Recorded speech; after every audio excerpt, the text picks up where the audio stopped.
Welcome, everyone. Dr. Thor here. Get ready for Gnosis. Well, I want to talk about wishing machines. And I will have another lecture on the person who actually coined that term and started that kind of trend, which was a G. Harry Stein. And we'll discuss him in another lecture who actually brought this to the public. Now, wishing machines, as he defined them and showed them in his book, which few people are aware of, was originally released in 1984 and didn't really sell very much until his second book came out, My Machines You Can Build, which was a kind of phenomenon. And this book is readily available on the web, and you can find it out there for free. Stein's been dead for about 20 years now. Now, to understand wishing machines, it's just... Now, Stein went ahead and got somehow into the Hieronymus type machine designs, which are a specific type of what we would call radionic machines. Hieronymus called the energy alloptic. And he had generally only had two dials on these big alloptic machines. And there was a machine for analyzing, and there was a machine for sending energies. But that's a whole nother subject, which we won't get at. But the point is that was based on his technologies. This was something that was felt by scientific types, which Stein was, to be valid because there was a patent and other things. And certainly it was, and Hieronymus lived to be quite a ripe old age, I believe, making it to 91 or so. So this is quite accomplishment in general, particularly for people that work with this kind of technology. But what was it all about? Well, Stein went in there and started saying, well, you could make, and this goes back to another person who wrote about this in a science log, fiction, nonfiction, pulp publication, of how you could take Hieronymus's design and just draw the circuitry on it, and that it would work. And that this was discovered by the fact that people were getting results with Hieronymus machines by them being unplugged. They found them unplugged, they got the same results that they did when they plugged in. So it then thought what it was not a process that required electricity to make it work, because it was the pattern, the design, the schematic of the actual design that makes it work. Because a schematic basically is a sigil, it's an energy form. So it makes sense. It also needs to make sense to understand that, yes, particularly back in the 50s and 60s, that these things worked better because of uncrowded airwaves, so to speak, without all the satellites, cell phones, hi-fi, etc., where all this energy is mixed.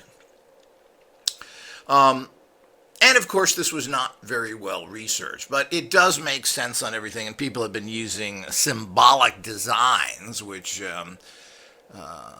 Stein himself kind of coined, even though it was previous to that. I believe a guy named Campbell, John Campbell, was the one who wrote about that. And from there, everybody used any kind of symbolic design to get some results. And it's true, you get results from these things. They do work, although they do work at a low level.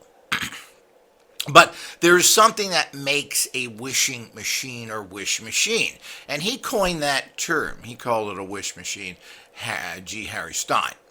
And he gave you two ways to build it. He said you can build it symbolically, just using the actual diagrams, which were in his book, or you could make a semi-electric one.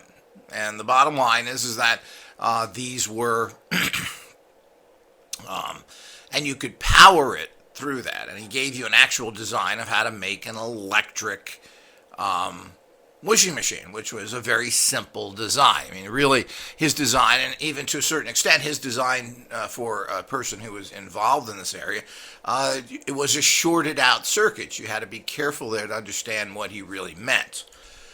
But it's like everything else in life. You got to remember that non-electric units just don't have the kick or the power, and they never have. Electric units have always worked, and this has been verified by many people, have always worked stronger, and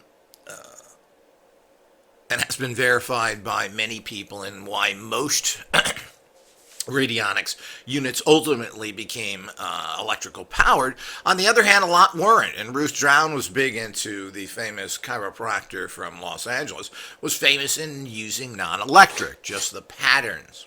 So all of this was part of understanding this very confused process of what makes a radionic machine work.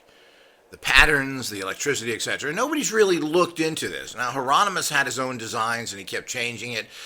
Everything from using a prism, which I was told was just kind of a hoax for the patent, going from what the technologies of the time allowed. He started off, of course, with vacuum tubes, which are fascinating, energetic things unto themselves.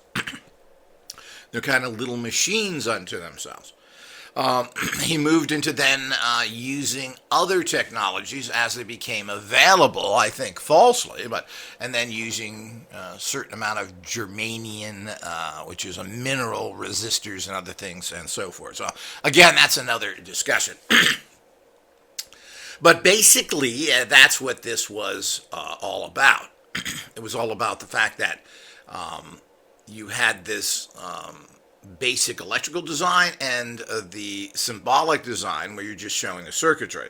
And he showed you in his book, and everybody should get this book, Mind Machines You Can Build. As he said, it's on. You can search it online and find it. It's pretty much posted many places for free.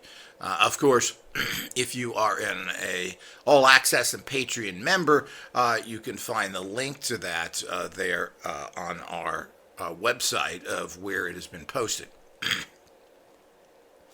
But it's a good book. It's probably the best introductory book into radionics you're going to find. This talks about, and it's coming from a kind of an independent source, even though, as I will talk about in the Stein in general, he was not very open-minded and had problems with the term occult in general, which I find amusing. So he gave you that, and this is what started the basic. Now, the basic idea here is pretty simple, and what most radionics of any kind of level have come down to. Now, using just a pattern of wiring and everything else, as I've mentioned, is something that certainly does work at a primitive level, and works on a lot of problems that you may have if you do it right, if you have the right actual symbols, which is a problem, because most of the patterns that are going around right now that are drawings or schematic types are wrong. There's broken wiring and everything else. So if you're trying to use those, you're going to get very mediocre results. And one reason why these haven't worked that well. So you have to be careful your pattern is done correctly, etc. So the pattern he gives you still is not really quite perfect, and I'm not really sure why, but he thought it was okay to use that. But it doesn't create the kind of energies you need. The electrical one basically was a shorted out circuit, and you had to kind of be careful with the way you built it. And he didn't really specify the proper way of doing that. So, and very few people made the unit like he showed it, except IGOS. But the bottom line is it really came down to, placing a photograph on a particular input plate and then sending that energy with your thought form into an amplifier, an audio amplifier that then projected it out, etc. So, I mean, that's really what it came down to. There were then, I added antennas, I added stronger inputs through handles and headbands, and you can actually see a proper wishing machine on the website. There should be a link here at the end of this video. You'll see a link to the actual device that was made many years ago. We're coming out with a new version of this as well in the coming months. But wishing machines do not have dials. If you put dials on a machine, you are then having problems. Now, Stein never put dials. It was not that kind of a unit. Hieronymus had 2 large dials only, and this was for a traditional type machine. It wasn't this new, quote, wishing machine, which is supposed to just pick up what you're basically talking about is informational energetic fields, or otherwise known as mixed with psions, which are thought forms. So this is what creates everything. So you're putting thought forms which have these energies in them, which then start to manifest in your life. And what do you do? Well, you have to amplify these, and you have to send it out to a particular target. So that's what, because Stein had 2 plates that you put your picture underneath, and the electricity ran to these 2 plates, which technically would cause them to short. You would have to space them out so they weren't touching to some degree, or work it in a different way. And of course, that's what, when we made the machine, we just used it as a covering. We didn't connect electricity to it. So the whole idea is when you actually do that, then you have this amplified version of it. But there's no dials whatsoever. There are people making, quote, wishing type machines, and they have dials on them. And this is not a wishing machine. Some people have 1 dial, 2 dials, etc. Well, that's not what it's about.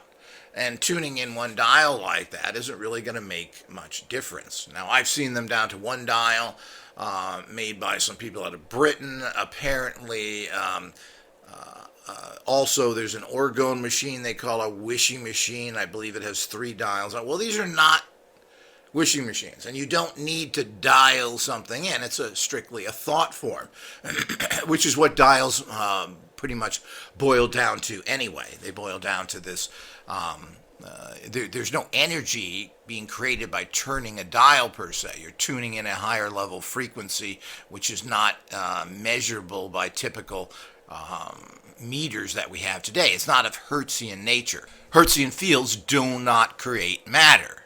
They don't make things happen. They create electrical fields, are used for whatever it is to power something that is on the physical plane. And there are certain aspects to advanced electricity that get into things. But that's a whole nother long discussion. In general, electricity is for powering your toaster. It's not for wishing machines or manifesting in terms of its pure electricity. When you're using an audio amplifier, which is what is stated to put in the wishing machine, you are piggybacking on that, meaning your thought form goes into that. Your thought form in this kind of vibratory nature is then amplified and manifests in your life. So you're projecting those kind of energies out, plain and simple. Now, anytime you start putting dials on something, you're now creating a a radionic machine, especially, any dials for that matter. You're getting past the wishing aspect.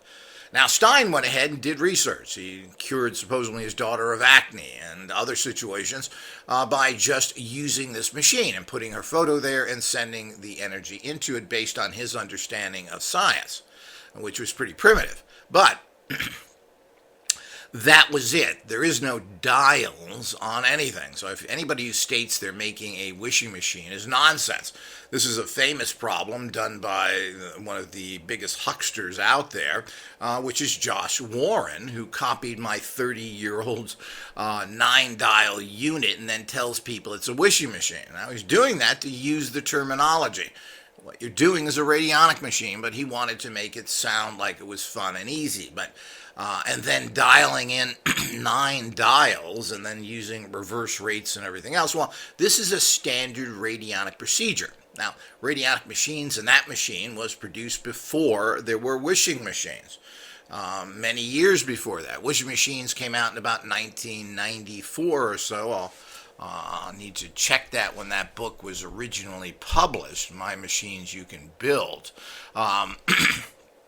92 that was published.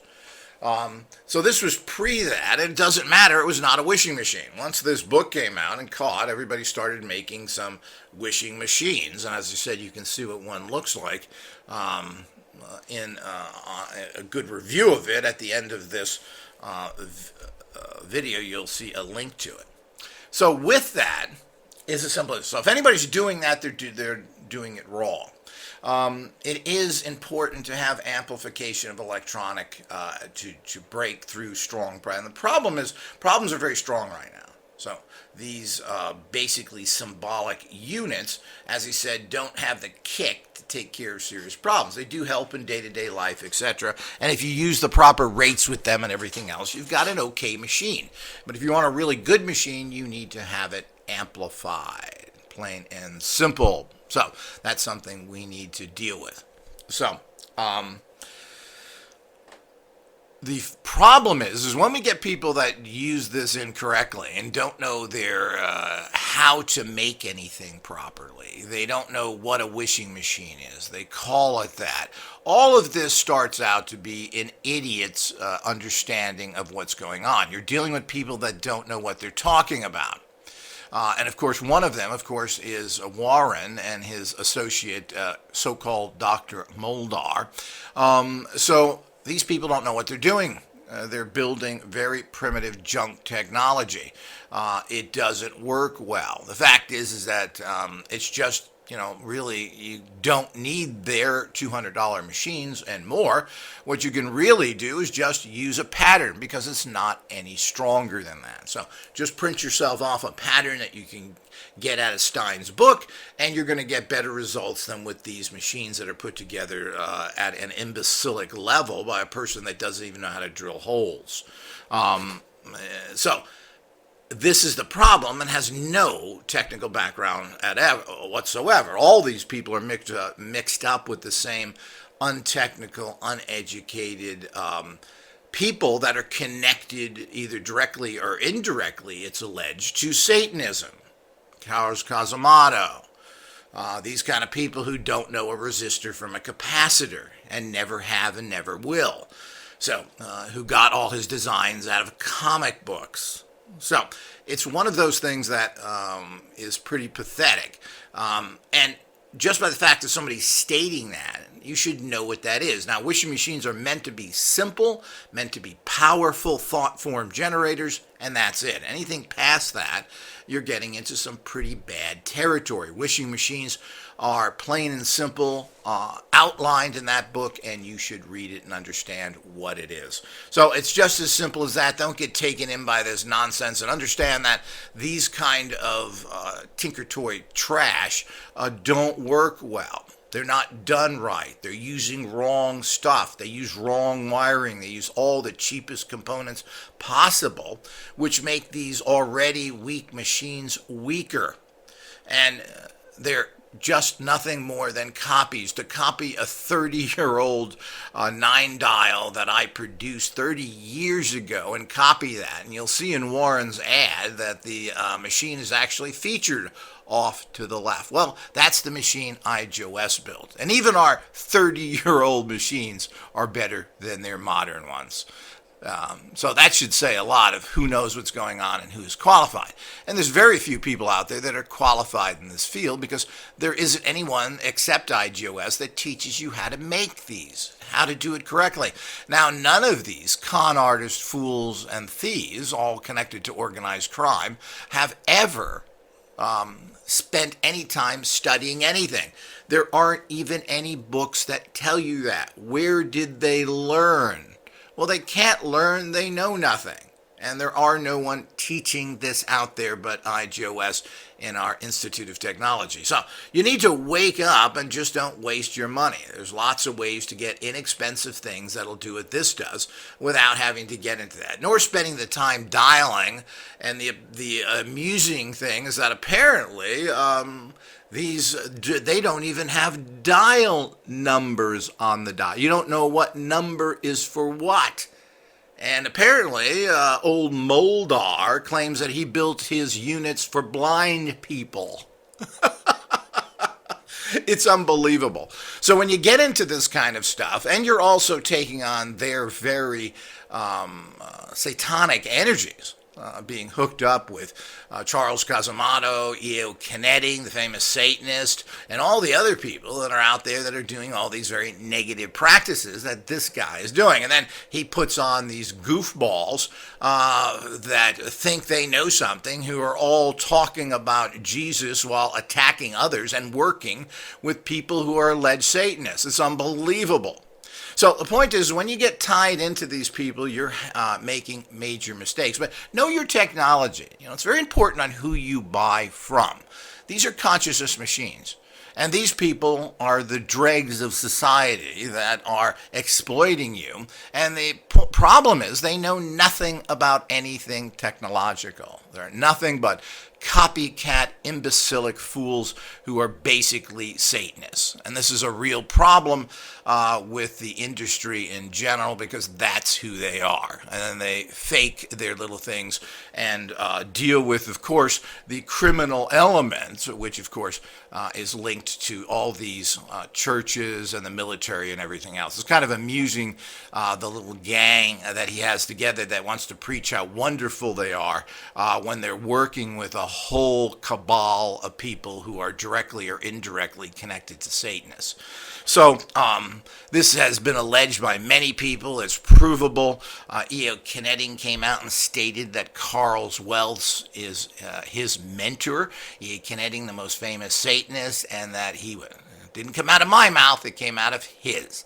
So this is a verification I've told people many years about. So if you want to work with those people, and apparently a lot of people just don't care whether they're Satanists and doing all the nasty things that Satanists are allegedly doing, all of that is part and parcel for these types of things and the people connected to it. It's really sad that these people don't work together with others that know how to do things. But after all, they want to go out on their own, and they want to sell you garbage that doesn't work, and they have their little following of losers that produce nothing, and that apparently all are more than happy to join the Devil's Brigade. Until next time.